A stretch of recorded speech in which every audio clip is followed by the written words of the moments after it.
Bonjour, mesdames et messieurs, et bienvenue à cet nouvel épisode de Green Zone, la contribution de la Fondation Friedrich Ebert autour des questions de la crise climatique en Afrique et la COP27.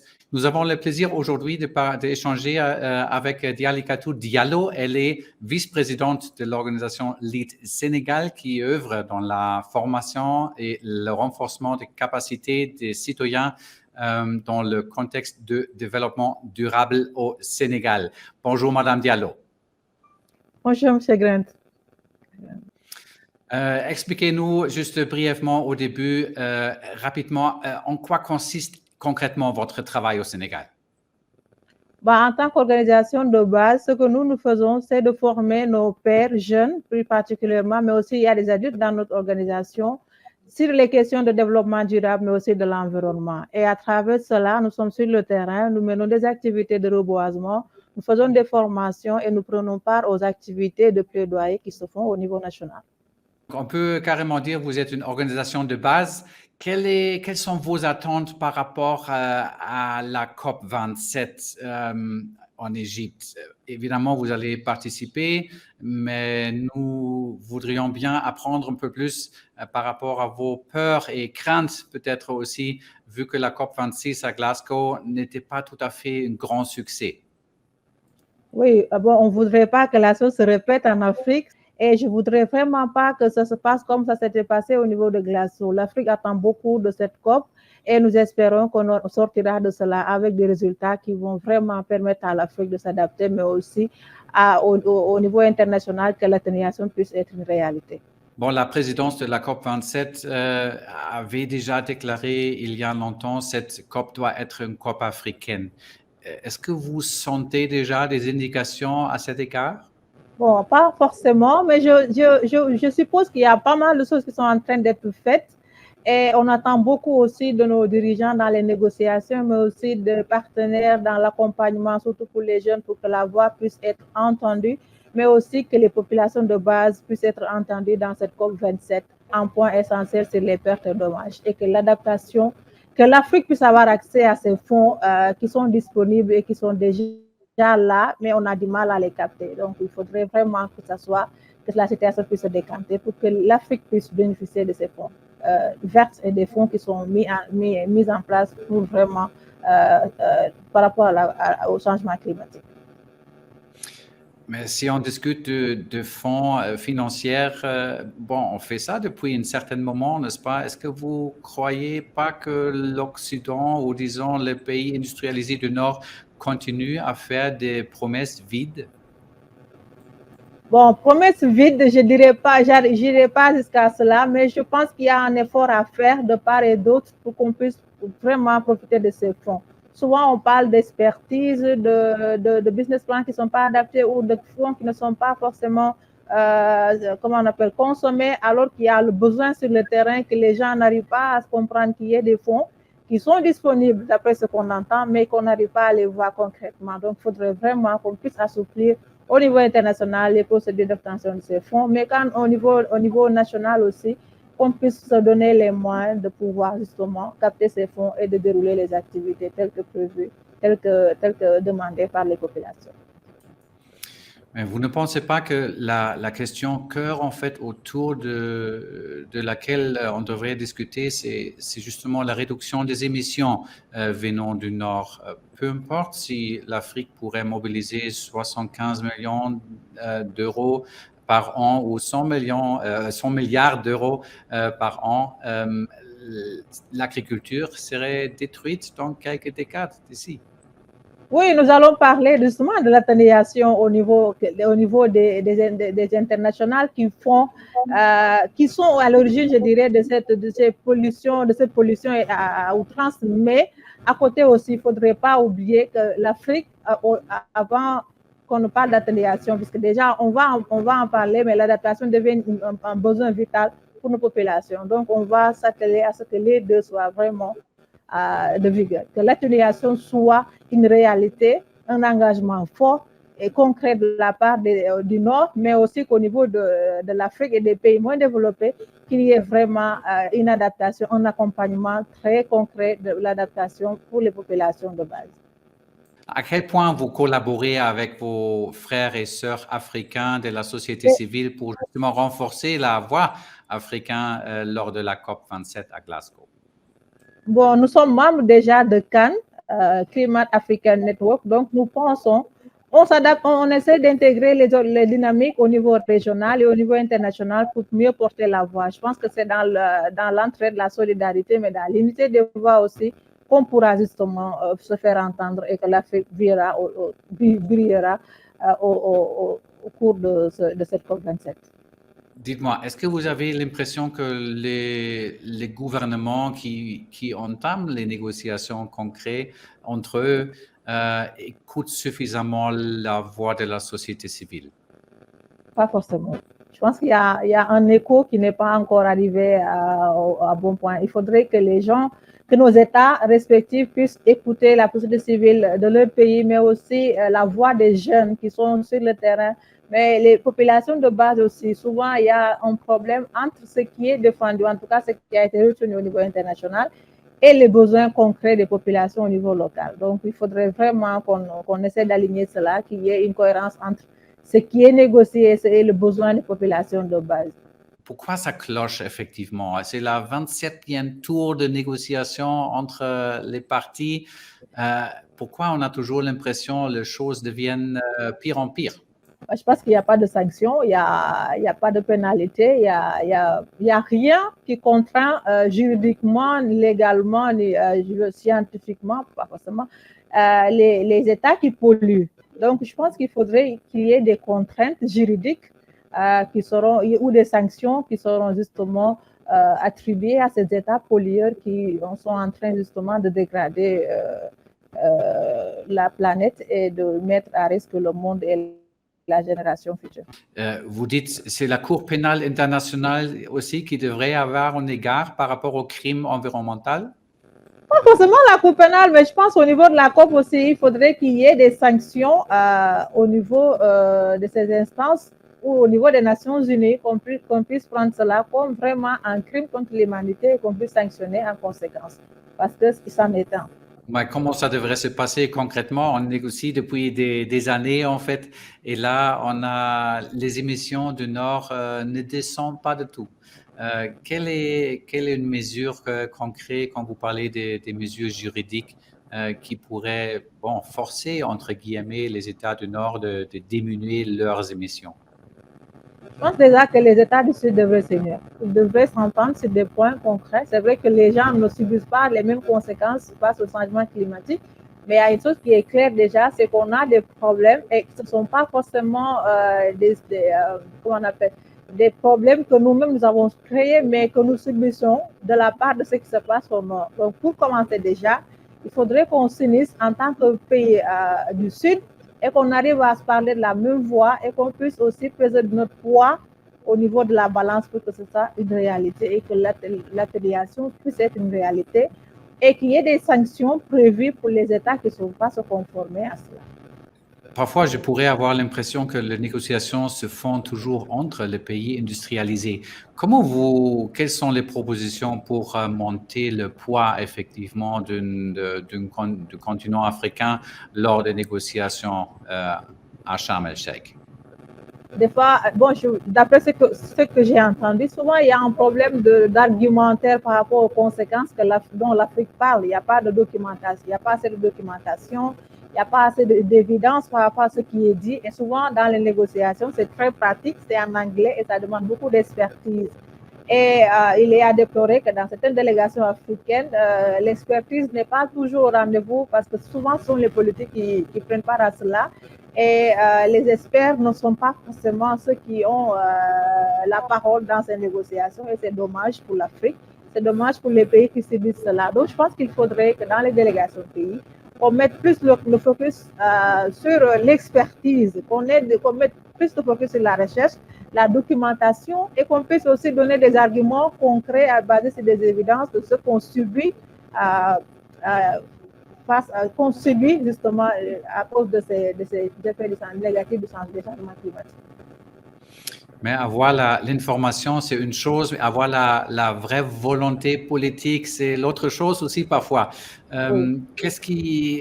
comment ça se passe à ce niveau, je veux dire? Est-ce que la communauté internationale qui est représentée par le gouvernement, dans ce cas, est-ce qu'ils ont vraiment la volonté de boucler cet défi central au XXIe siècle? Est-ce qu'ils ont la volonté? C'est à discuter, mais concrètement, ce n'est pas la réalité. Donc, il faudrait qu'à la parole, on essaie de joindre l'acte à la parole et que les actions suivent au-delà des engagements politiques et des grands discours pendant ces rencontres internationales. Quel est le résultat probable, selon vous, après 2 semaines de négociations à Sharm el-Sheikh? Que l'atténuation soit une réalité, que les États puissent s'engager à justement réduire leurs émissions de gaz à effet de serre, mais aussi que l'Afrique puisse vraiment profiter de cette COP qui se passe en Afrique et qu'il y ait des résultats concrets pour les populations qui subissent cela de plein fouet tous les jours dans leur quotidien et qui ont été, pour la majeure partie d'entre eux, obligés de quitter leur travail, mais aussi leur cadre de vie et leur maison, parce que nous ne pouvons plus supporter justement les catastrophes qui les ont contraints à quitter leur zone d'habitation. Mais justement, les attentes de la population vis-à-vis à cette COP, je ne sais pas comment vous voyez ça, mais parfois j'ai l'impression que pour la citoyenneté, ça c'est des négociations qui se répètent annuellement dans une sorte d'univers totalement à part. On nous fait la remarque souvent aussi dans les activités de terrain que oui, on entend parler de ces négociations. De loin, c'est juste les politiques qui négocient, mais concrètement, ça ne change pas grand-chose dans la réalité des gens, ça ne change pas ce qu'ils subissent, ça ne règle pas leurs problèmes au quotidien, au contraire. Ils sont interviewés, on les filme, on en voit toutes les années, mais concrètement, ça tarde à impacter positivement dans le quotidien, dans leur vie, mais aussi dans la gestion de leurs problèmes économiques qui sont souvent liés à cet effet de se déplacer et d'aller dans un endroit où on n'a pas vraiment les moyens de s'adapter, mais aussi les moyens de recommencer après avoir tout perdu à cause de ces effets du changement climatique. Je me demande parfois comment éviter cette image d'un pays africain qui va à une conférence internationale et pour demander plus de financement pour mieux s'adapter à des réalités politiques. Bon, malheureusement, on ne peut pas s'attendre à autre chose cette année-ci encore de la COP, de la participation africaine à la COP, parce qu'on attend aussi vraiment une bonne levée de fonds pour l'Afrique.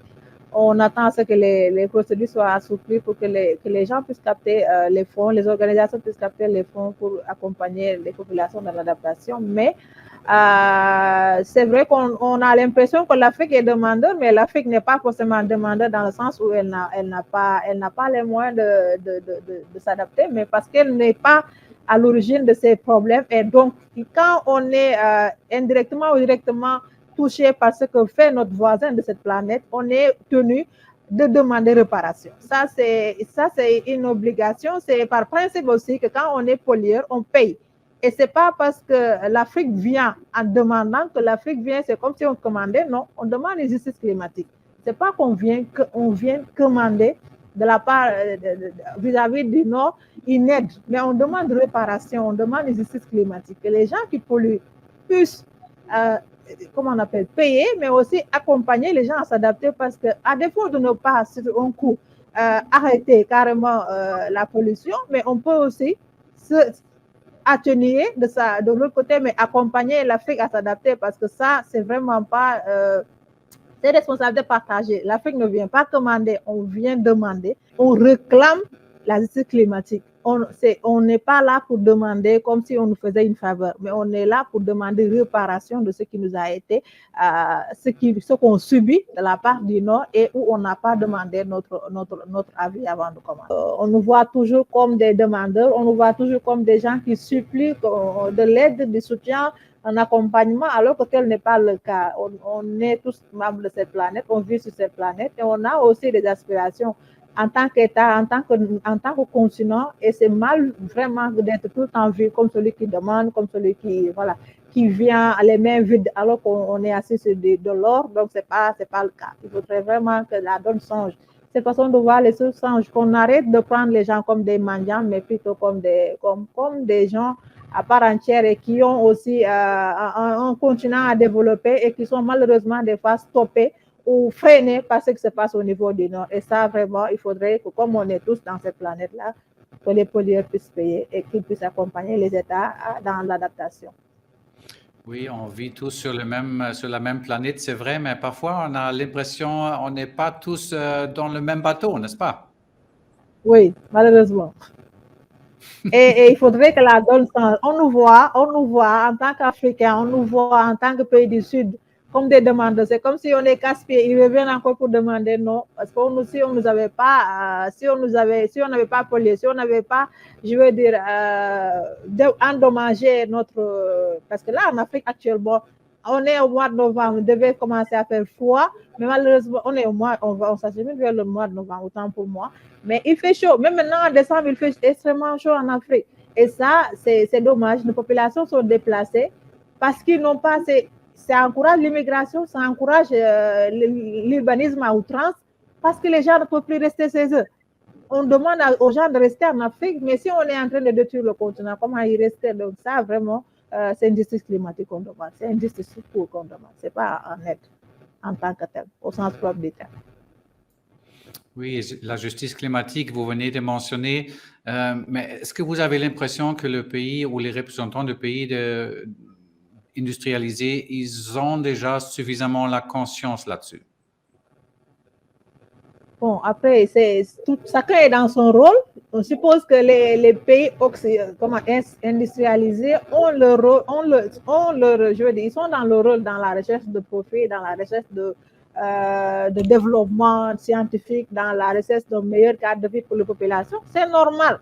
Mais à côté aussi, l'Afrique voudrait avoir cette opportunité. Et l'Afrique s'achemine vers cette opportunité. Malheureusement, ils sont en avance scientifiquement par rapport à l'Afrique, par rapport aux réalités. Donc, il ne faudrait pas que, comme on est en avance, qu'on empêche aux autres d'avancer aussi.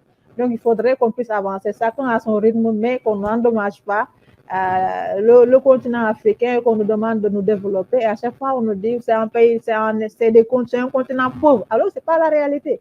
L'Afrique, c'est un continent riche en toutes choses. On a des experts et tout, mais malheureusement, dans les négociations, les délégations pays n'emploient pas souvent les experts qui sont au niveau technique. Souvent, c'est les politiques qui y vont.